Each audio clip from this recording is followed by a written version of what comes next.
Estamos ao vivo, ok? O host está contigo. Uma boa aula aí para vocês. Ok, só alegria. Todo mundo. Um abraço aí, até mais. Vou ali para a preparação missionária. Tchau, tchau. Tchau, tchau.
Bom dia a todos, bom dia a todos.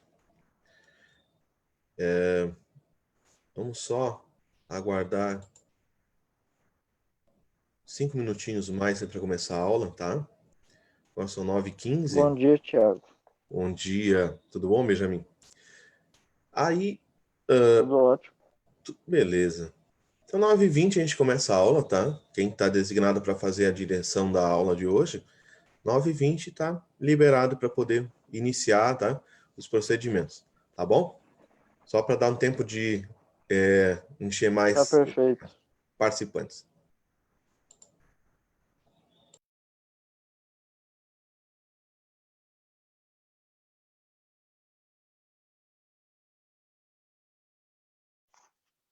Bom dia. Eu vou dar a abertura, mas eu tô esperando um pouquinho o pessoal entrar. O pessoal que ficou de fazer oração daí. Tranquilo, no 9h20 por aí tá ótimo pra gente começar. Tá bom.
Oi, bom dia. Então, quero fazer todos vocês bem-vindos a mais essa aula.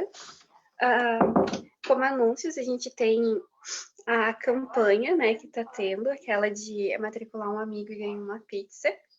E também a gente tem as outras aulas, né, que tá acontecendo, que era importante participar de cada uma, né, para ter mais desenvolvimento espiritual e mais conhecimento das escrituras. Então, quero fazer todos bem-vindos. E como primeira oração, o Juliano Trindade vai oferecer a oração para nós. Ele é da Estaca São Leopoldo. E como pensamento, o Renan Dal Poço ele vai deixar para nós, também da Estaca São Leopoldo. Só não cheguei a ver se ele já está na aula. Mas daí, e depois a aula vai ser oferecida pelo Tiago. Oi, Gil. Não é o Renan Del Poço, é o João Renan, o pensamento. Ah, desculpa. Eu achei que fosse esse.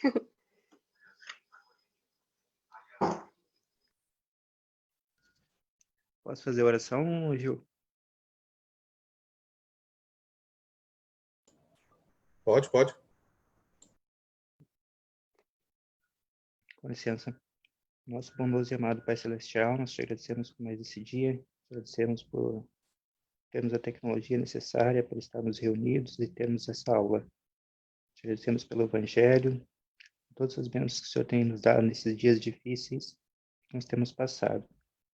Te pedimos, Pai, que possamos ter o seu Espírito, possamos aprender com a aula, possamos aplicar o que nós aprendemos em nossas vidas, que possamos ser faróis em meio a tanta escuridão que existe no nosso mundo. Que o Senhor possa também nos abençoar, que essa quarentena possa ter um fim e possa todos nos reunir fisicamente novamente. E essa humilde oração nós fizemos em nome de Jesus Cristo. Amém.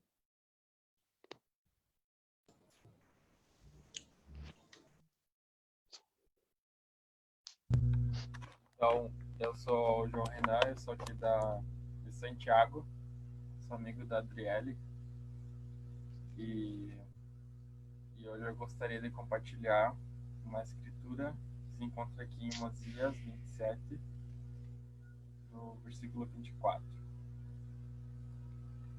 E diz o seguinte: Pois disse ele, arrependi-me de meus pecados, e o Senhor redimiu-me, e eis que nasci do Espírito. Então quem está falando nessa escritura é Alma, o filho. Como a gente sabe, Alma, o filho, perseguia a igreja e fazia e acontecia, até que ele viu o anjo e ele se arrependeu, nasceu do Espírito, como ele disse aqui. E eu estava lendo esse capítulo essa semana e estava pensando sobre o arrependimento. Como é bom a gente se arrepender. E quando a gente se arrepende, a gente se sente muito melhor e com uma nova atitude diferente de Deus. E eu sou realmente grato por ter essa oportunidade. E esse é o pensamento que eu compartilho em nome de Jesus Cristo. Amém. Amém. Amém. Muito bom. Muito bom. Bom, bem-vindos todos. É um prazer estar com vocês aqui novamente. Nessa manhã de sábado. Né? Gostaria de parabenizar a todos, né, por estar aqui para aprender um pouco mais e também relembrar algumas coisas a respeito. Hoje nós falaremos sobre o período da apostasia e também sobre o período da reforma. A aula passada nós tivemos uma explanação sobre a igreja primitiva, né? Nós lembramos que a igreja primitiva foi o momento onde Cristo organizou propriamente sua igreja, estabeleceu os pilares da igreja para que ela se manifestasse a muitas nações também e pudesse trazer os judeus, né, para próximo do Salvador, para próximo do convênio. Também logo nós vemos que com a morte do Salvador Jesus Cristo, a igreja não parou. Nós tivemos um período chamado período apostólico, onde os apóstolos, então, recebendo orientação divina, através do Espírito Santo, pregaram o evangelho ao mundo todo, né? Bom, hoje nosso tema, ele é um tema histórico. Todas as vezes que eu preparo uma aula ou me componho aqui para poder ajudar vocês a compreender um raciocínio, eu sempre oro muito a Deus para que Ele possa me dar a melhor maneira para poder explanar toda essa abordagem. Logo, nós estamos falando de história, né? Logo, nós temos personagens dentro dessa história que são reais. Então, com todo respeito, né, a todos os envolvidos na história, nesse período da apostasia e no período da reforma, eu oro a Deus para que Ele possa me conduzir de uma maneira que nós possamos compreender o que está sendo dito sem ferir ninguém, né? Porque falar de história é uma coisa muito delicada, né?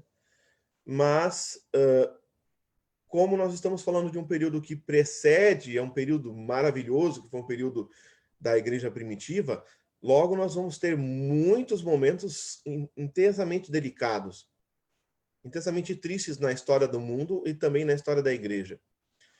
Bom, vamos lá então, vamos começar. Agradecendo a presença de todos aqui. Adriele, João Renan, Juliana Pierucci, Benjamin, Catiusca, Arielle Brandão e Joseph Barbosa, Érica Govian, Juliano Marques, Douglas Hoffman, Maria Helena Julia Martins, Matheus Kleinklauf e as pessoas que estão entrando agora, né? Sejam bem-vindos à aula de hoje, tá bom? Milene Dipp e Cati Tinel, todos bem-vindos, tá bom? Bom, livres para comentar, livres para participar, né? Como estudantes, vamos ter um bom estudo. Vamos lá. Então, na aula de hoje nós vamos abordar sobre o período da apostasia, o período da grande apostasia. Lembrando, apostasia é o afastamento da verdade. Nós temos, então, níveis diferentes de apostasia. Nós começamos com o período de apostasia pessoal, onde cada um pode se afastar da verdade, não interferindo no contexto geral de outras pessoas, né? Então, nós temos uma apostasia pessoal. Quando uma pessoa, dentro do seu próprio universo, ela resolve, então, se afastar, desobedecer às verdades reveladas pelo Senhor. É um afastamento da verdade. Mas é interessante que, para algumas religiões, este período que nós chamamos de grande apostasia não existe, ou não existiu, exceto para as igrejas que são consideradas do grupo de restauracionistas, ou seja, como falei na aula anterior, igrejas que não fazem parte das igrejas que saíram do contexto da igreja romana, da igreja católica apostólica romana, né? Então, grande apostasia é um termo que é usado pelas igrejas, a Igreja de Jesus Cristo Santos dos Últimos Dias, pelas Testemunhas de Jeová e os Adventistas, entre alguns outros, mas essas são as três principais correntes, né? Essas igrejas restauracionistas são igrejas que não têm ligação com uma saída, com uma dissidência da Igreja Católica. Então, só para ressaltar, muitas igrejas também não vão reconhecer esse período como a grande apostasia, que é um período que compreendeu do 2º século depois de Cristo até aproximadamente o 4º século, como aqui esse dicionário fala, mas nós sabemos que este período ele foi até o ano de 1820, ou seja, o século XIX. Então, foi um período muito maior do que até algumas próprias religiões elas imaginam. Então, James Talmage, um grande especialista, um grande teólogo da igreja, né, um apóstolo também que serviu na primeira presidência da igreja, ele fala: afirmamos que com a passagem da idade apostólica, que é aquele período onde os apóstolos eram os líderes gerais da igreja, né, não mais sobre a direção corpórea de Cristo, mas sim sobre a direção espiritual dele e do Espírito Santo. Esse foi chamado o período apostólico.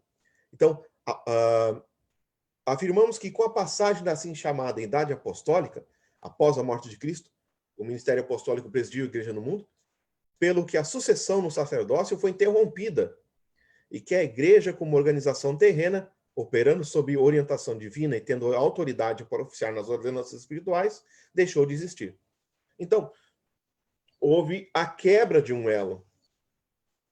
E isso aconteceu com a morte dos oficiais da igreja, dos membros da igreja, e com uma série de acontecimentos que se desencadearam após isso.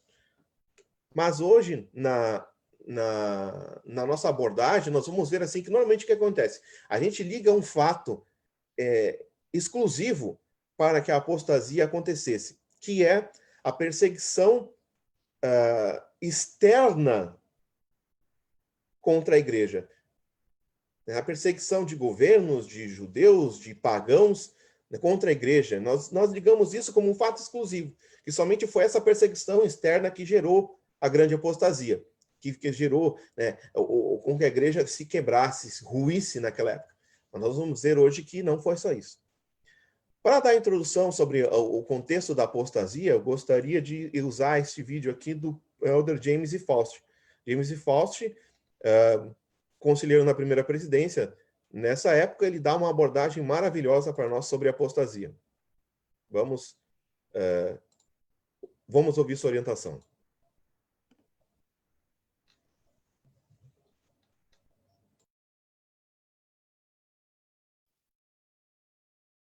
Tem que compartilhar o áudio, Thiago. Não tá dando para ouvir. Só um pouquinho. Vamos ver aqui. Ele tá baixo ou não tá saindo? Eu não tô ouvindo.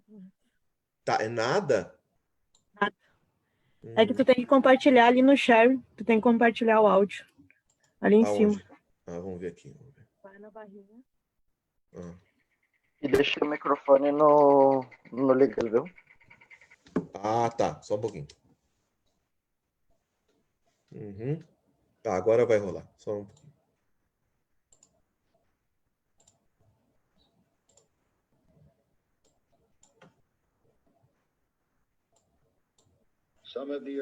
Alguns dos apóstolos da antiguidade sabiam que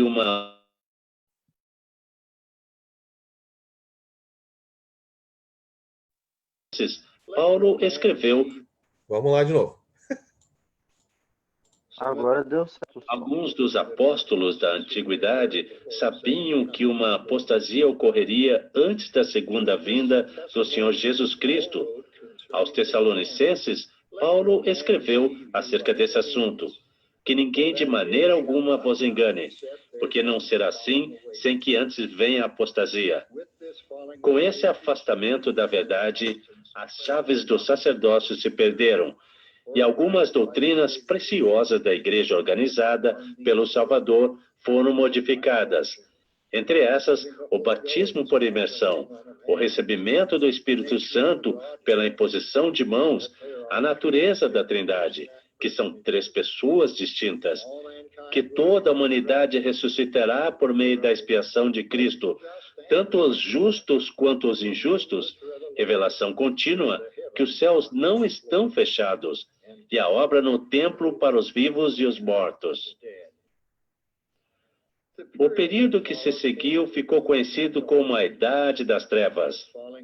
Essa apostasia foi profetizada pelo apóstolo Pedro, que declarou que o céu deve conter Jesus Cristo até os tempos da restauração de tudo, dos quais Deus falou pela boca de todos os seus santos profetas, desde o princípio.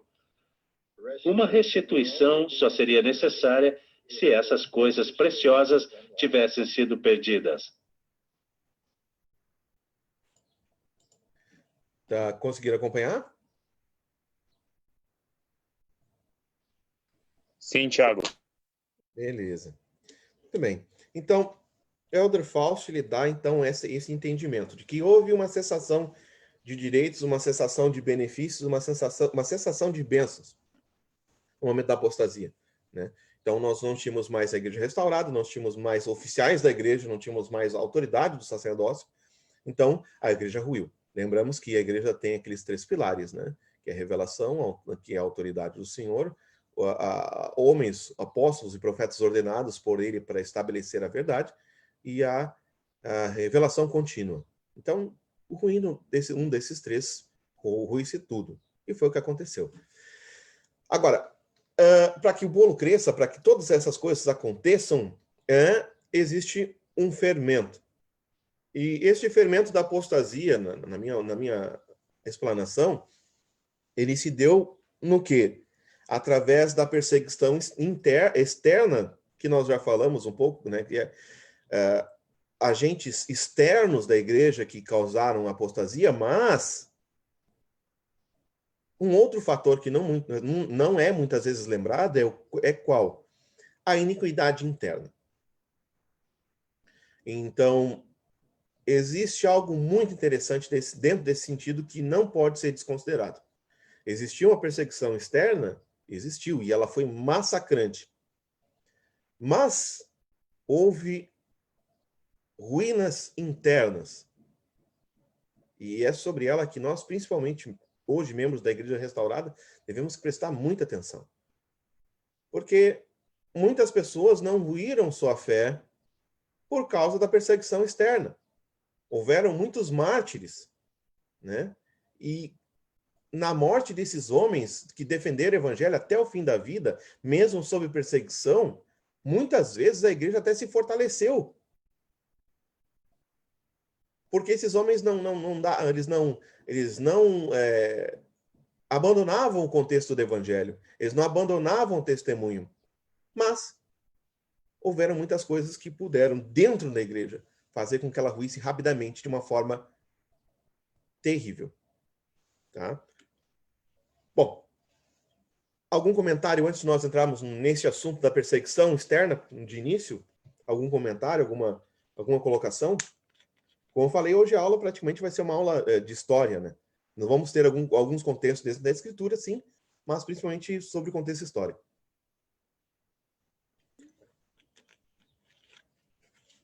Então, a perseguição externa, agradecendo a presença de todos vocês aqui no Zoom e também dos amigos e amigas que nos acompanham através da página do Instituto no Facebook. Grande abraço a todos vocês, sejam todos bem-vindos e fiquem à vontade. Os comentários no Facebook eu vou ver logo após a aula, né? Se tiver alguma pergunta, alguma colocação, logo após eu vou responder também. Tá bom? Na perseguição externa, então, nós sabemos que os judeus eram um dos principais perseguidores da igreja. Os judeus daquela época, né, eles consideravam-se rivais do cristianismo. Logo, a vinda de Cristo, o ministério de Cristo era uma afronta para os judeus, né? Nós também sabemos que houve a perseguição dos gentios, que incluíam principalmente os pagãos, né? Os pagãos, eles tinham uma adoração diferente dos cristãos e dos judeus. Os judeus e os cristãos eram monoteístas, adoradores de um só Deus, e procuravam viver numa vida social e uma vida religiosa mais reservada, né? Com padrões morais de conduta. Os pagãos não. Os pagãos, eles estavam incluídos naquela ideia de ter vários deuses, e também dentro de seus rituais eles tinham coisas terríveis, como sacrifícios de pessoas, e uma série de condutas abomináveis faziam parte da sua construção moral religiosa. Mas, atiçado muitas vezes pelos judeus e pelos pagãos, os governantes também pregavam uma perseguição incessante contra a igreja. A igreja, nós estamos falando aqui sobre a igreja primitiva, tá? Preocupados, então, com possíveis revoltas e insurreições, os governantes, eles começaram a oficializar a sua perseguição contra a igreja. Não era uma coisa assim mais tipo, eu não gosto dos cristãos. Era uma coisa oficial. Nós vemos um caso aqui como o Nero baixou um decreto contra os cristãos, desejando então a morte dos cristãos. Lógico, Nero, ele era um criminoso, isso a história já diz para nós. Ele era totalmente criminoso. Nero, quando incendiou Roma, vendo que as acusações já estavam próximas a ele, ele resolveu então fazer com que os cristãos fossem então perseguidos como verdadeiros culpados dessas atitudes. Mas não foi algo só exclusivo do reinado de Nero. Né? O reinado de Nero, então, estava por volta de 64 depois de Cristo, mas esse período de perseguições ele continuou durante muito tempo. E foi até o reinado do maluco Diocleciano, em 305. Diocleciano, ele se estabeleceu em seus próprios édipos como o próprio Deus. Por isso que eu digo que Diocleciano não é maluco. Porque Diocleciano disse assim, eu sou Deus Diocleciano. E foi uma terrível perseguição contra a igreja. No próximo reinado, nós temos aí o reinado de Constantino, onde as coisas começaram a mudar de contexto. Ah, a perseguição acabou? De certa forma, sim, mas de certa forma, não. A partir do reinado de Constantino, a igreja não estava sofrendo ataques explosivos de agentes externos, mas a igreja estava implodindo. Né? A igreja estava começando um processo de implosão. Né? Mas nós vamos ver isso logo mais. A perseguição externa ela envolvia terríveis massacres contra os membros da igreja. Os membros da igreja não abandonando sua fé. Muitas vezes aconteceu o seguinte, eles eram colocados contra a parede para que renegassem seu testemunho. Durante o reinado de Nero, como os cristãos foram acusados também de terem incendiado Roma e buscar insurreição contra o governo romano, eles foram caçados, perseguidos, mortos, para que também pudessem assumir os seus crimes, que nunca haviam cometido. Então foi um período terrível na história da igreja. Foi um período de perseguição externa terrível. Nós sabemos que houve no início uma grande busca para que os oficiais da igreja fossem mortos. Os oficiais da igreja, eu digo, os apóstolos, profetas, bispos, diáconos da igreja, né? Isso ainda durante um período apostólico. Né? Nós vemos ali a morte dos apóstolos, de diversos tipos de morte, de diversos tipos de massacre. Nós vemos ali também, no contexto do livro de Atos, a morte de Estevão, né, sendo apedrejado até a morte. Então, houve uma perseguição externa contra a igreja durante o período apostólico ainda, mas ela só se agravou ainda mais durante o tempo, onde nós não temos muito registros nos livros, mas nós temos ali registros históricos de historiadores como Mosheim, como também outros homens que escreveram e deixaram relatos que são fidedignos do nosso crédito. Vamos ver então aqui o que Tácito, um desses historiadores, falou sobre este período de perseguição externa, como aconteceu essa perseguição. Alguém gostaria de ler para nós? Fica à vontade, tá? Tá aí na tela.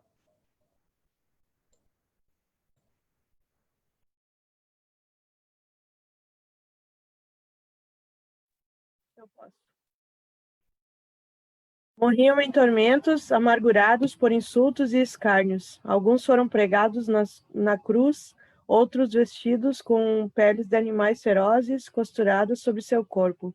Eram expostos à fúria de cães, outros ainda eram embebidos em substâncias combustíveis e usadas como tochas para iluminar a negrume da noite. A culpa dos cristãos merecia realmente os mais exemplares castigos, mas o ódio público se transformou em comiseração, pela ideia de que aqueles infelizes eram sacrificados, não tanto para o bem-estar público, mas pela crueldade de um ciumento tirano Nero. Ou seja, o que aconteceu? Tácito, ele não era a favor da igreja. Ele disse assim, os cristãos merecem esses exemplares castigos.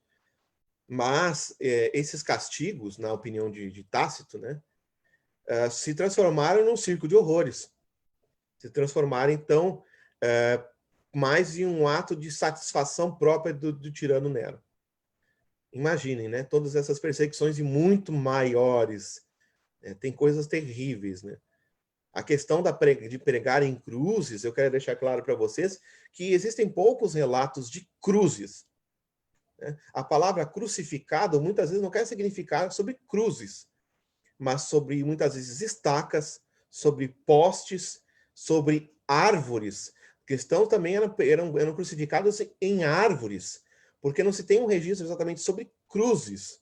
Existem registros de cruzes, sim, mas não somente em cruzes, mas em postes e árvores. Então nós vemos assim as terríveis atrocidades que os santos estavam sofrendo externamente. Então Tácito, um historiador que viveu entre 56 depois de Cristo até 120 depois de Cristo, deixou este relato para nós. Então, o que acontece? A igreja estava sendo massacrada, a igreja estava sendo perseguida, a igreja estava sofrendo atrocidades gigantescas, né? O apóstolo Paulo, ele é um dos maiores escritores do Novo Testamento. Nós temos um registro gigante e bem detalhado sobre as perseguições que a igreja sofreu. O apóstolo Paulo falou sobre o período da apostasia, que nesse período também as pessoas se afastariam da verdade, seus corações então seriam resfriariam, né? E que haveria uma grande perseguição. Nós vemos lá isso em 2 Tessalonicenses também. Então, o tempo foi passando, a perseguição foi se tornando algo tradicional, algo comum, né? E lá pelo século II, século III, né? A igreja entrou oficialmente em apostasia com a morte dos seus oficiais. Agora, a história começou a mudar. Porque nós sabemos, irmãos e irmãs, muitas vezes o homem não consegue conquistar pela guerra. Muitas vezes ele conquista pela simpatia. Ele conquista pela religião. Ele conquista pelos conceitos. E Constantino ele estava se vendo num dilema. Ele estava entre outros imperadores para dominar o Império Romano. Constantino ele conseguiu uma vantagem sobre os outros imperadores quando ele começou a usar a margem religiosa para conquistar o povo. Então, o que aconteceu? Quando Constantino então se tornou imperador, ele conseguiu uma vantagem sobre os outros. Ele começou, então, com algumas situações onde ele próprio falou o seguinte. Em um desses períodos de guerra, em uma dessas guerras, Constantino, ele relatou, isso é historicamente relatado, que viu no céu uma cruz.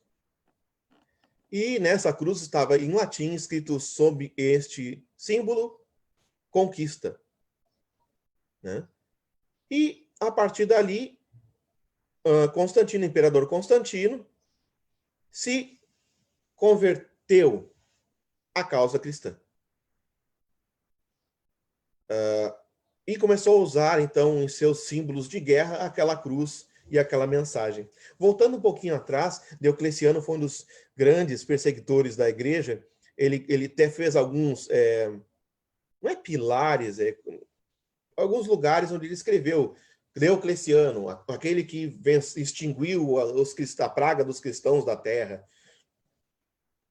Mas não sabia ele, né, que a igreja não iria acabar por causa dele, que mais tarde ela seria restaurada. Diocleciano, o imperador Diocleciano, tinha a sua filha e a sua esposa cristãs. Elas eram cristãs, mas sobre um jugo, né, do segredo. Elas não manifestavam isso, né, mas elas eram historicamente reconhecidas cristãs. Então, o jogo começou a virar. Agora, não era vantajoso não ser cristão. Era uma desvantagem não ser cristão. Constantino começou a usar agora a igreja como um poder. Né? Ele teria o poder legislativo, executivo, moderador, né? E agora ele também usava o poder religioso para poder conquistar. Agora, neste período houve um revés. A igreja agora, ela era muito diferente da igreja da época de Cristo. Ela não tinha, pelos fundamentos históricos, não tinha nada a ver. Não tínhamos um profeta instaurado por Deus, nem apóstolos, não tínhamos revelação do Espírito Santo, e nós não tínhamos a autoridade do sacerdócio. Nós tínhamos agora um período totalmente sem esses 3 pilares. Oficialmente, o período da apostasia, da grande apostasia, havia se começado. Havia se iniciado. Então, começou aquela coisa assim, né? As pessoas começaram a ter o desejo por ser oficiais da igreja. Os homens queriam ser bispos, os homens queriam ser líderes da igreja. O imperador Constantino agora era o Big, né? Dentro da igreja. Ele era o oficial maior, ele era o homem que presidia a igreja, mesmo não sendo cristão, mesmo não havendo sido batizado. Constantino foi batizado por aspersão no leito de morte. Ele não era membro da igreja de Cristo, né? Ele não era membro da igreja que dominava o cristianismo na época. Então, houve uma transformação, houve uma mistura com os ritos pagãos, porque imagine, né? Constantino agora ele tinha um dilema. Bom, agora eu sou cristão. Agora começou uma conversão gigantesca sobre aquele povo para o cristianismo.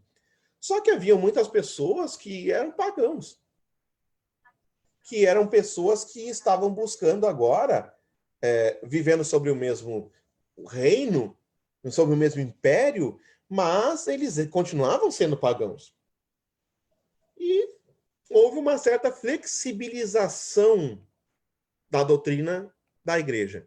Começou a haver mesclas de doutrinas pagãs com a doutrina cristã. Muitas das tradições que nós vemos hoje contidas na humanidade, na grande igreja romana, foram mesclas de ensinamentos pagãos a ensinamentos cristãos. Então chegou assim, bom, vamos brigar com o que está certo e com o que está errado, né? Pagão contra cristão, pagão contra cristão. Não, vamos fazer o seguinte, vamos misturar as doutrinas, assim todo mundo fica, em vez da água quente, todo mundo fica na água morna e está todo mundo faceirinho, todo mundo feliz. E foi o que aconteceu. Então a constituição original da igreja estava totalmente corrompida, né? Então não havia mais nenhum resquício da igreja apostólica, da igreja primitiva.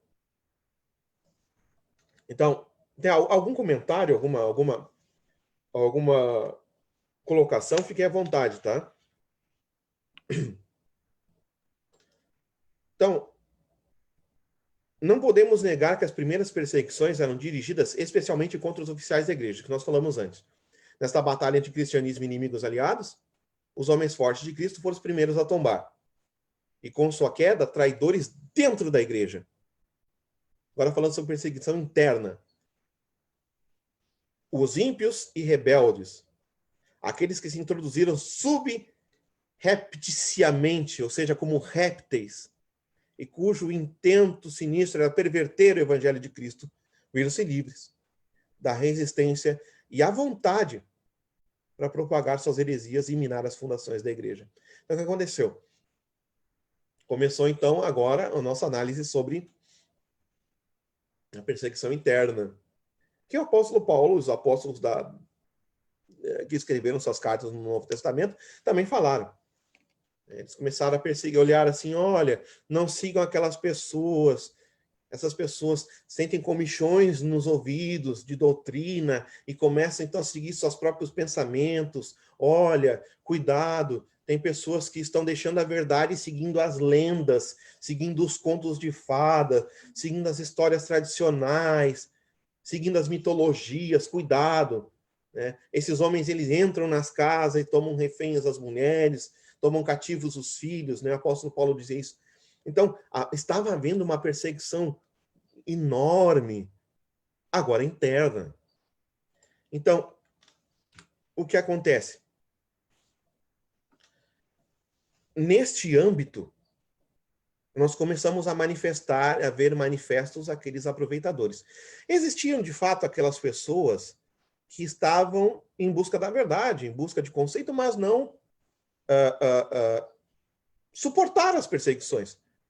Nós vemos isso bem claro na palavra que Jesus usou na parábola do semeador. Às vezes nós nos sentimos culpados porque nós não conseguimos fazer o máximo para reter uma pessoa. Mas lembrem-se, não é só o semeador que é diferente. O solo também é diferente. Nós temos que respeitar isso. Nós temos que buscar ajudar as pessoas a terem germinado a semente do evangelho. Sim, mas não podemos esquecer que os solos, ou seja, o coração da pessoa que recebe o evangelho, também é diferente. Né? Isso que aconteceu na época de Cristo, na época apostólica. Muitas pessoas não começaram a se revoltar, a ir contra, pregar contra. E o mais perigoso, algumas pessoas aproveitadoras entraram na igreja e começaram a fazer o quê? Esperar um momento para que eles pudessem ter o showzinho. Ter um momento de atenção total, onde falsos líderes se estabeleceram dentro da igreja para corromper a doutrina e o evangelho de Cristo. No entanto, que nós vemos isso lá nas revelações do apóstolo João, em Apocalipse, que as revelações se instituíram a 7 igrejas apenas. Então, 7 igrejas estavam dignas de receber aquela orientação. Algumas nem tão dignas, né, dessas 7. Mas milhares de outras igrejas, milhares de outros ramos que os apóstolos colocaram na igreja, agora estavam totalmente corrompidos. Então, essa era o início da perseguição interna da igreja. Né? Posso fazer um comentário? Por favor, Alisson. Eu acho muito interessante a maneira dessa perseguição interna. Depois que Jesus Cristo morreu, pouco a pouco foi se infiltrando na igreja. Eu vejo quando Saulo, quando ele não era apóstolo ainda, ou quando ele não tinha recebido o chamado dele, quando ele não tinha visto Cristo, ele consentia muito na perseguição dos cristãos. E depois, quando Tiago, o irmão de João, é morto à espada, essas coisas, e foi um pouco da aula passada que a gente viu, e a tentativa de reestruturar o quórum dos 12, chamando mais apóstolos, porque habitualmente a gente está acostumado com aqueles 12, mas ouvem mais se a gente faz um estudo mais minucioso do Novo Testamento. E depois quando começa essa perseguição com Nero, e o que desatou a mescla de doutrinas falsas com as verdades para que todos pudessem vir à igreja. Então, o cristianismo, nessa época, ou o que vinha a ser o cristianismo, era algo bom para as pessoas, digamos assim, entre aspas. As pessoas poderiam vir, poderiam trazer suas doutrinas falsas e ser cristão. Hoje, ainda é assim em muitos lugares. Eu lembro que até meu pai falou, eu gosto de ir nessa igreja, a igreja que ele vai, porque eu posso ir vestido da maneira que eu quiser, eu posso fazer alguma coisa de vez em quando, que Deus perdoa, né? E a mesma perseguição que sofreu os santos nessa época, por muitas pessoas que se diziam adoradores a Deus, também, de fato, ocorreu na restauração. Eu acredito que nós vamos ver mais para frente. Igual, eu estava me lembrando uma escritura de Gálatas 4:9, Paulo está exortando os Gálatas a voltar a Cristo. Muitos deles estavam, acho que com medo de deixar se envolver tanto pela doutrina verdadeira. Estavam caindo no que às vezes nós caímos também, de aceitar a doutrina do mundo. Ele até diz aqui, agora, havendo conhecido a Deus, ou mais bem, sendo conhecidos por Deus, como é que voltais de novo aos fracos e pobres princípios elementais, os quais os quereis voltar a ser escravizados? E realmente esses princípios falsos escravizavam as pessoas pelo jugo do pecado, foi facilmente sendo infiltrado na igreja. Eu sempre tive a pergunta, até uma coisa que eu fui ler depois que eu voltei da missão, de por que em Apocalipse se usava o número 666. E uma vez uma professora de história me falou que tinha a ver com o imperador romano. E passou anos aquilo ali e eu fiquei tentando saber. Então, mais ou menos por março, eu encontrei uns artigos de uns eruditos da BYU explicando, e uns que não eram da igreja também, como a representação que João fez no Apocalipse simbolizava não só Nero, mas outros imperadores a partir do ano 60 adiante, como eles simbolizavam essa besta destruidora dos santos na época. E é muito interessante esse simbolismo. Até na época de Constantino, se vamos estudar a história dos concílios, eu tenho um livro aqui sobre os concílios. Ali diz que muitos desses concílios eram usados como uma maneira de legalizar a falsa doutrina para que as pessoas pudessem aceitá-las dentro da igreja. Exato. Bom, era esse comentário que eu queria dar. Exato. Muito, muito bom. Muito bom. E interessante, nós vamos ver agora exatamente isso, né? Houveram muitas situações onde agora a coisa precisava ser oficializada, né? E aqui, ó, vejam o seguinte, agora, como a igreja não era mais uma preocupação espiritual, agora é uma perseguição, agora a ideia se perseguiu a igreja, se acabou com a igreja, o amor pela verdade, de acordo com Milner, não é? Ele comenta o seguinte, que o amor pela verdade foi diminuindo pela crescente predomínio da corrupção humana, e as astúcias de Satanás surgiram heresias e práticas corruptas contra o evangelho. Como consequência, vieram desordens, divisões e as heresias. Então, sua tendência é destruir a obra pura de Deus. Então, o amor pela verdade já era, né? E aqui, então, essa perseguição interna, ela começou, então, com a mescla, são doutrinas pagãs. E olha só que interessante. Nas escrituras nós vemos o conselho, examinai as escrituras porque buscais nela ter a verdade. Enfim, né? Encontrais nela ter a vida eterna. Né? Nós temos sempre convites para buscar, examinar as escrituras. Toda a escritura é devidamente inspirada, tal como o apóstolo Paulo comenta. Mas, nesse período, nós tivemos o consumo das escrituras divinas. Nós tivemos, então, um grande arrastão oficial do imperador e da igreja master contra as escrituras. Homens foram queimados por não abrir mão das escrituras.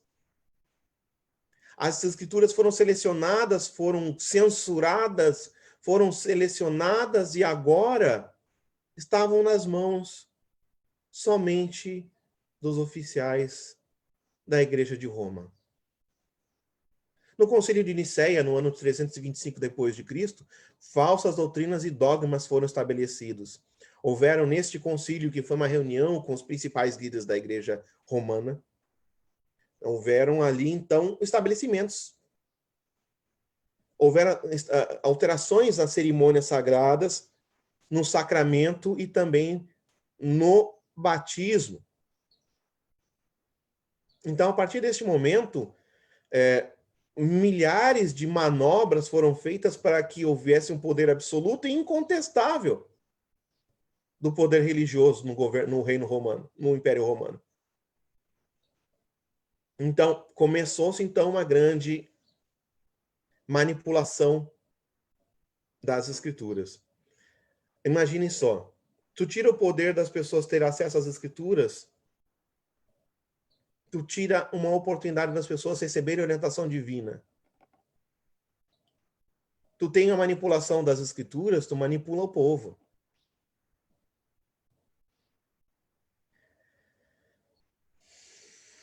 Então,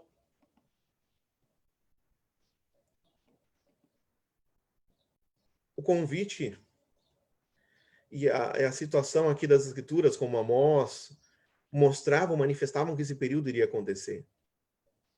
Houve outro concílio, talvez lá, houveram, o concílio de Trento, se não me engano, foi o 19º concílio. Nesse 19º concílio, houve, então, um fato histórico entre eles. Nos momentos anteriores, começou-se, então, aquela tão famosa venda das indulgências, ou seja, as pessoas pagavam para ter perdão dos seus pecados.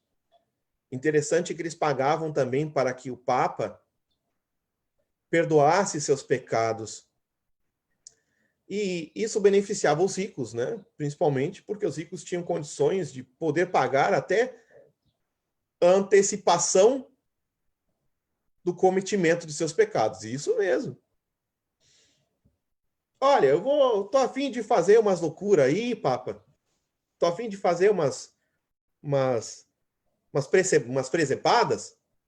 E eu já quero pagar antecipado, né? Porque eu sou um homem religioso, né? Então vou te pagar. Quanto é que custa para me fazer uns pecadinhos aí na frente? Então pagava o que nós chamamos de indulgências. Ou então, olha assim, chegava lá no padre, chegava lá no bispo, chegava no papa. Olha, eu cometi algumas coisas aí graves, mas quero ser perdoado. Então, aí o papa se colocava, né, como um Deus, né, como alguém que perdoasse pecados e aceitava essas indulgências. Só que a coisa ficou tão escrachada, ela ficou tão forte que aconteceu. Neste Concílio de Trento, eles estabeleceram, então, uma ordem para que essas indulgências fossem recebidas. Né? Então a coisa começou a se organizar para que não ficasse tão escrachada, mas ainda nós vemos, então, resquícios a isso aí em 1545. A 1563 houveram essas sessões do Concílio de Trento, onde estabeleceram esses dogmas, essas verdades da igreja da época. Então, as indulgências foram organizadas agora, né? Mas eram manifestamente públicas, né? O ato de poder pagar pelo perdão dos teus pecados. Aí, então, aqui vemos, então, Monchem falando sobre isso. Somente a igreja, isto é, seu dirigente, a igreja romana, o pontífice romano tinha direito de determinar o verdadeiro sentido ou significado da escritura. Outro ponto interessantíssimo. Os homens não tinham mais acesso às escrituras e a verdade ela estava estabelecida, então, na interpretação e orientação do sumo pontífice, que era o líder master da igreja romana. Então, ele que definia assim, não, isso significa isto. E as pessoas, então, tinham que aceitar como uma verdade absoluta. As escrituras sagradas não foram feitas para as multidões. Olha só, olha só. Olha a manifestação disso aqui. As escrituras sagradas não foram feitas para multidões, mas só para o uso de seus mestres espirituais. Em consequência, ordenou que esses relatos divinos fossem tirados do povo em todos os lugares. Houve um novo arrastão, onde fossem tirados do povo em todos os lugares onde fosse permitido executar seus mandos impiedosos. Então, mais uma vez, as escrituras foram tiradas do seio do povo. Agora só os líderes possuíam acesso a essas escrituras. Só os líderes tinham acesso à orientação do sumo pontífice para dizer o que era verdade. Agora, as pessoas não poderiam mais examinar as escrituras. Então, o período de trevas estava cada vez pior. Mas nós sabemos que a noite é mais escura pouco antes de amanhecer. Né? Então, houve o início de um período que nós chamamos o período da Reforma Protestante. Deixar claro para os irmãos e irmãs que, nossa, o período da apostasia é um período que eu adoro estudar, tem algum material, e isso aqui daria um curso inteiro só sobre apostasia, então foi muito difícil poder resumir, né, num meio, praticamente 80% de uma aula, 90% de uma aula. Mas fica claro que houve, então, um uso do que restou da igreja, e agora, lá em 1545, no início desse Concílio de Trento, não se havia nem um resquício do que a igreja era. Né? Então, o que acontece? Sempre houveram homens amantes da verdade. Sempre houveram homens que buscaram a verdade, independente do período. E isso eu posso dizer com conhecimento de causa, irmãos e irmãs. Diferentemente de algumas organizações religiosas, a Igreja de Jesus Cristo, ela reconhece que esses homens inspirados foram realmente inspirados por Deus através do Espírito da luz de Cristo. A luz de Cristo incitou esses homens. E esse trabalho era extremamente importante Porque a igreja de Jesus Cristo não poderia ter sido restaurada se não houvesse estes homens. Se a igreja teria um trabalho imenso. A terra não estava preparada para receber a restauração do evangelho. Não havia nem as escrituras no seio das famílias, das pessoas. As pessoas estavam totalmente dominadas a cultos, a manobras ocultistas, né? A caça às bruxas, a buscas contra pessoas que se revoltavam contra o reino eclesiástico, vamos dizer assim. Então, tempos antes, começou um período onde as pessoas estavam buscando as verdades. Nós vemos ali mais à frente também, no século XIV, nós já começamos com o período do renascentismo, do renascimento. As pessoas estavam começando a buscar uma nova vida, a se largar desses fardos, desses grilhões. Eles estavam mudando a maneira de pensar, tanto na ciência quanto na arte. Nós vemos isso aí na arte, principalmente, que a arte começou a mudar. Né? Nós não tínhamos, num período enorme da Idade das Trevas, nós não tínhamos inovação. Nós podemos ver que num período de 200 anos, que é o período da restauração do evangelho até hoje, nós tivemos mais inovações na área da saúde, na área da ciência, na área da tecnologia, do que um período de 1.500 anos, 1.700 anos, que foram predominantes da grande apostasia. Justamente porque não havia mais o Espírito de Cristo, o Espírito Santo na terra, para poder guiar os homens às verdades. Nós sabemos onde existe a restauração do evangelho, onde existe a igreja restaurada, nós sabemos que existe progresso. Então, a restauração do evangelho em 1820 fez com que também a mente dos homens se abrissem e para que Deus manifestasse sua vontade através dos homens, tanto na área religiosa, mas na ciência e outras áreas. Agora, surgiram homens como antes desse alvoroço principal religioso, né, contra a igreja predominante, surgiram homens que nós chamamos pré-reformadores, que prepararam o terreno para a reforma. A reforma preparou o terreno para a restauração, mas para que houvesse esta reforma, houve um período chamado de pré-reforma, que foram alguns homens corajosos. Eles foram buscar um restabelecimento da verdade. Nós tivemos, então, John Wycliffe na Inglaterra, no século XIV, no ano de 1384. Nós tivemos John Huss na Boêmia. E nós tivemos Jerônimo Savonarola na Itália, no final do século XV. Então, esses homens começaram a fazer grandes agitações contra a igreja predominante. E também nós tivemos João Calvino. João Calvino também foi muito importante na Suíça. Eles começaram a questionar as práticas da igreja cristã. Começaram a ver, começaram a buscar as escrituras, começaram a traduzir as escrituras, começaram a deixar as escrituras de novo para o seio das pessoas, para as famílias, e muitos começaram a ser mortos porque isso era proibido. Mas começaram um esforço constante. A partir deste momento, nós vamos ver na história que houveram traduções históricas das escrituras para o vulgar, para a vulgata, para a linguagem das pessoas. E esses homens foram perseguidos e mortos por isso e por outras coisas.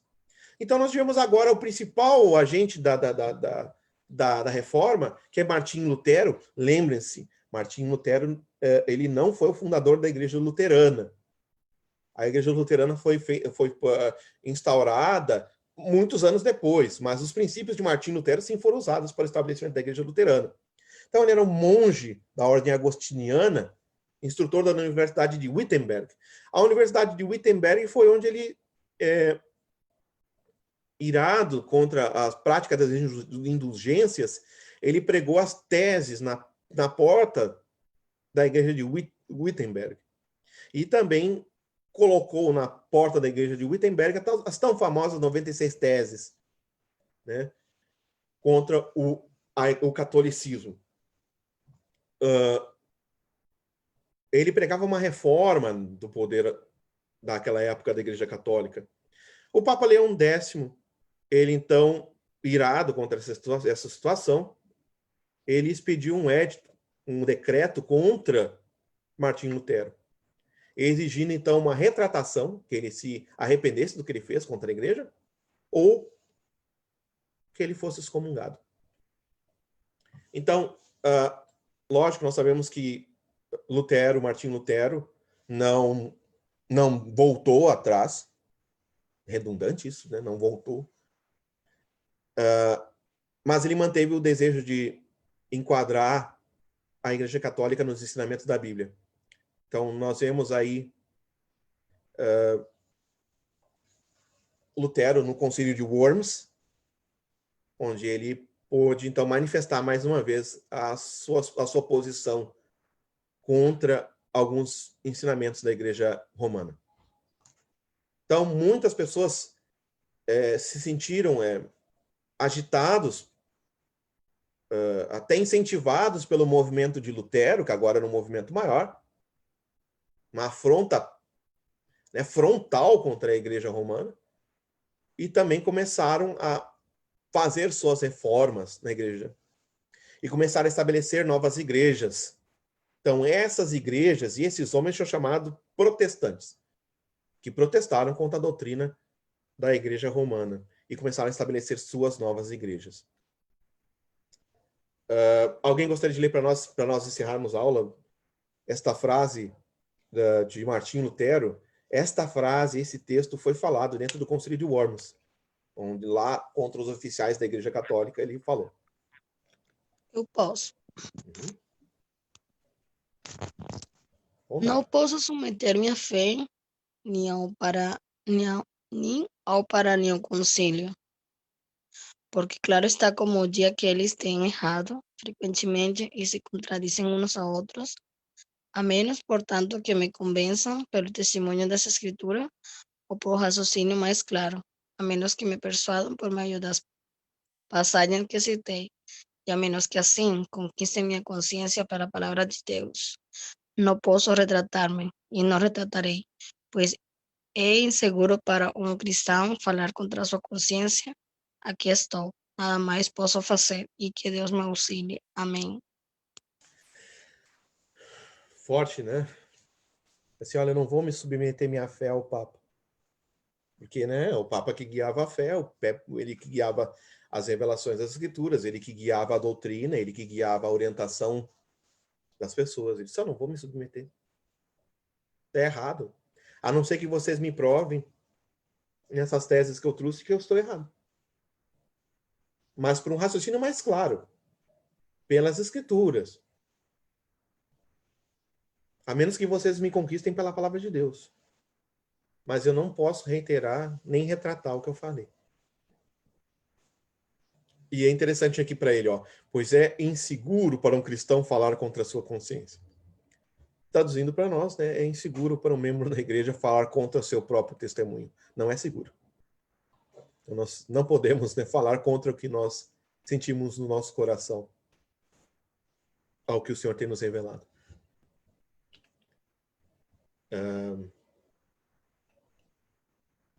Temos aí, então, alguns reformadores, né, que foram conhecidos como protestantes, né, alguns, né, deles. E aí algumas práticas, né, alguns estudos sobre eles, né. Knox, né, ele foi um reformador da Escócia, foi preso por pregar em um acampamento em prol da reforma e fundou a Igreja Presbiteriana Escocesa. Foi aluno de João Calvino, né. Ulrico Zuglio, ele foi um líder também da reforma inicial, isso lá em Zurique. Guilherme Farel também, ele foi o braço direito de João Calvino, celebrou inclusive o casamento de João Calvino. E o Calvino, né? Estudou direito e literatura, foi pastor, estadista, E escrevo comentários de quase todos os livros bíblicos, tratados e cartas a reformadores e autoridades. Bom, eu gostaria de deixar aqui o meu carinho a cada um de vocês, lembrando que a luta desses homens reformadores foi para que este período de apostasia acabasse. Nós sabemos que eles próprios estabeleceram muitas inverdades, mas eles foram importantíssimos para preparar o período da restauração. Sem eles, sem a inspiração que eles receberam de Deus, nós não teríamos um terreno fértil para que a restauração acontecesse. Porque graças a eles nós tivemos de volta as escrituras numa linguagem popular, de acesso livre às pessoas. Nós tivemos de volta, então, uma liberdade, entre aspas, religiosa que eles estavam buscando, que eles estavam conquistando com o seu próprio sangue. Nós tivemos agora mais religiões, principalmente ali na Europa, na Alemanha, principalmente, né? E agora nós temos, então, uma oportunidade de reverenciar e agradecer ao trabalho que Deus inspirou eles a fazerem, para livrarem o mundo do domínio da Igreja Universal, né? Que no latim lá nós sabemos a interpretação. Bom, então, nós temos que hoje valorizar a questão do sacrifício que esses homens fizeram para que nós tivéssemos a oportunidade de ter um terreno preparado para que a igreja fosse restaurada. E nós tivéssemos acesso às escrituras. Então, que nós possamos ser gratos por esse período da reforma, que nós possamos ser gratos pelo período da restauração do evangelho, para nós estarmos livres da mão de homens, de estadistas, de homens manipuladores da verdade para seu próprio intento. Hoje nós temos a igreja restaurada. Isso é um assunto das próximas aulas. Já que nós temos as escrituras na mão novamente, que nós possamos usá-las, porque elas custaram sangue e liberdade de muitos homens, para que nós pudéssemos estar livres para poder saber a vontade de Deus.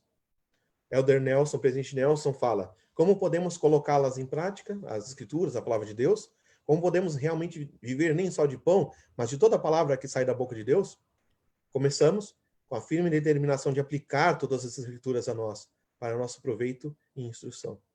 Se prosseguirmos com firmeza, banqueteando-nos com a palavra de Cristo e perseverarmos até o fim, teremos vida eterna.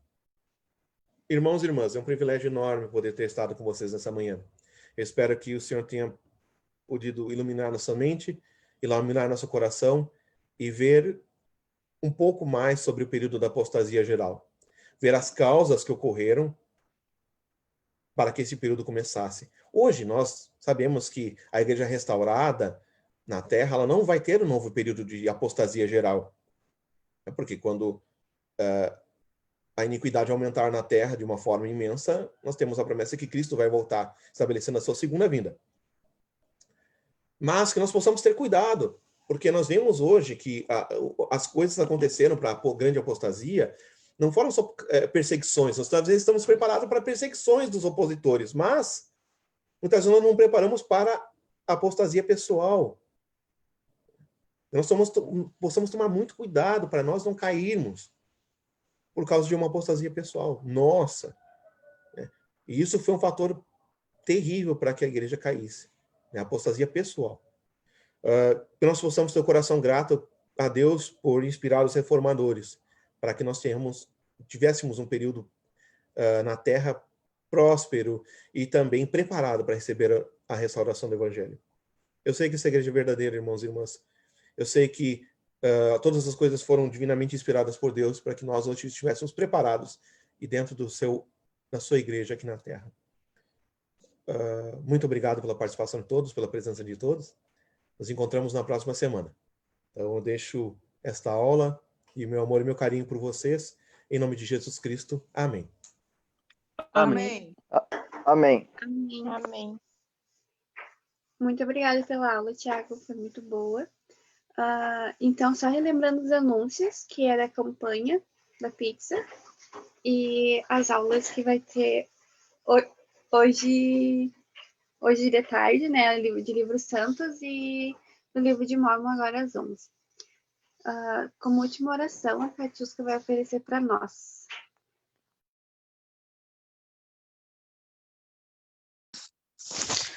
nosso Pai Celestial, nesse dia nós estamos muito gratos pela oportunidade que tem dado para nós de participar dessa maravilhosa aula e de seguir lembrando de quão gratos temos que ser por ter o Evangelho restaurado em nossas vidas e por ter preservado esses tesouros para nós nesse tempo, conhecer e saber como podemos voltar novamente a tua presença.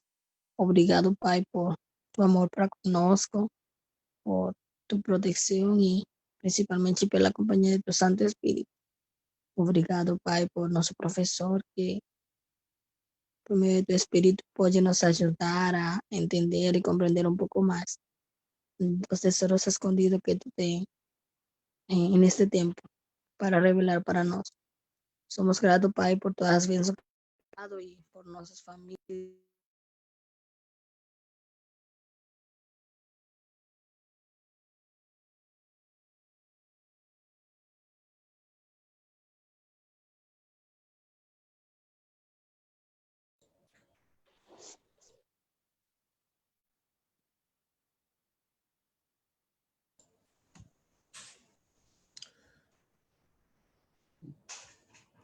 Bom, acho que ela deve ter tido algum problema com a comunicação, mas o objetivo foi concluído. Tá? Vocês não conseguiram ouvir minha oração? Eu fiz. O finalzinho só o finalzinho. Deve É ter que dado alguma... minha mãe estava me ligando na hora. Não, tudo tranquilo, tudo ótimo.